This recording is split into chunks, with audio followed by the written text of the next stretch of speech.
Hello hungry hearts welcome to my channel Nandini secret spice. ఈరోజు మనం చాలా ఈజీగా 10 to 15 మినిట్స్లో రెడీ అయ్యే lunch box recipe easy and tasty home style egg fried rice చేసేద్దాం. ఇది వంట వచ్చిన వాళ్ళే కాదు, బ్యాచిలర్స్ అండ్ బిగినర్స్ కూడా చాలా ఈజీగా చేసుకోవచ్చు. అయితే ఈ రెసిపీ చేయడానికి ముందుగా స్టవ్ ఆన్ చేసి కడాయి పెట్టుకొని ఆయిల్ పోసి అందులో సాజీరా, ఇలాయచీ, దాల్చిన చెక్క, లవంగాలు వేసుకొని, ఇవి ఆప్షనల్, వీటిని మీరు కావాలంటే స్కిప్ చేసుకోవచ్చు. ఈ మసాలా దినుసులు కాస్త ఫ్రై అయ్యాక అందులో పొడవుగా కట్ చేసుకున్న పచ్చిమిర్చి వేసి కొద్దిగా ఫ్రై చేయాలి.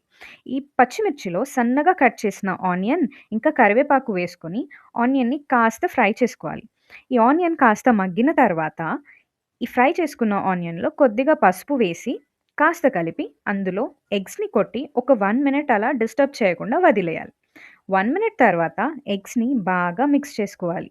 మిక్స్ చేసుకొని చిన్న చిన్న పీసెస్గా చేసుకోవాలి. ఎగ్స్ కాస్త సెట్ అయ్యాక అందులో కాస్త కారం, రుచికి సరిపడా ఉప్పు, గరం మసాలా పొడి వేసి బాగా కలుపుకోవాలి. ఇలా కలుపుకున్న ఎగ్స్లో పొడిగా చేసుకున్న అన్నం వేసుకొని అన్నానికి ఉప్పు, కారం, గరం మసాలా అంతా బాగా కోట్ అయ్యేలాగా బాగా కలపాలి. చివర్లో కాస్త తురిమిన కొత్తిమీర తరుగు, కొద్దిగా నిమ్మరసం పిండుకొని ఒకసారి బాగా మిక్స్ చేసుకొని వేడి వేడిగా సర్వ్ చేసుకుంటే tasty tasty egg fried rice ready. ఇలాంటి మరిన్ని రెసిపీస్ కోసం ప్లీజ్ సబ్స్క్రైబ్.